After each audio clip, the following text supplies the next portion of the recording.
The Biden administration is working to increase the delivery of weapons to Ukraine in its final days in office, prompting criticism from President-elect Donald Trump. Russia's state media praising the incoming president as allies ponder what the relationship between the Kremlin and the White House will look like going forward.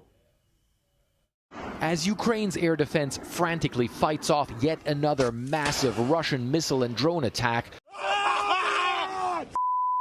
just hours after President-elect Trump criticized the Biden administration for allowing Ukraine to use U.S.-supplied ATACMS missiles to strike deep inside Russia,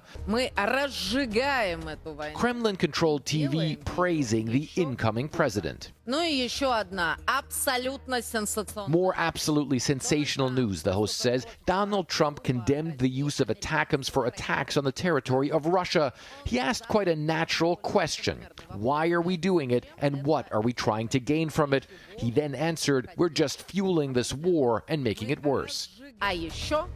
State TV also airing an extended segment on Trump becoming Time's Person of the Year, repeatedly depicting an Instagram post from the president-elect's son, Donald Jr., showing Trump kicking Ukraine's president, Volodymyr Zelensky, off the cover of Time. The Kremlin itself openly saying they like what they hear from the future U.S. leader.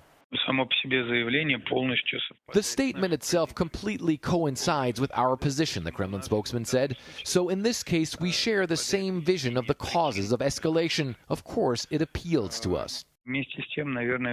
At the same time, maybe we shouldn't get ahead of ourselves and try to predict his actions before the inauguration. Time will tell.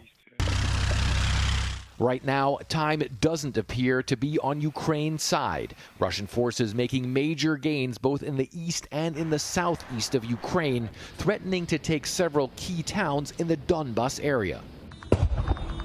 At the same time, the Russians vowing major revenge after Moscow says the Ukrainians used U.S.-supplied ATACMS missiles to hit an aircraft repair plant in southwestern Russia earlier this week.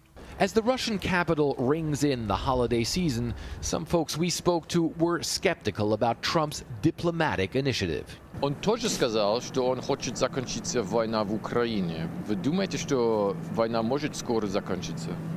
Хотелось бы, но верится с трудом. Почему? Ну, то, как раскладывается ситуация, у меня такого ощущения нет. Но надежда всегда, каждый день, на все самое лучшее.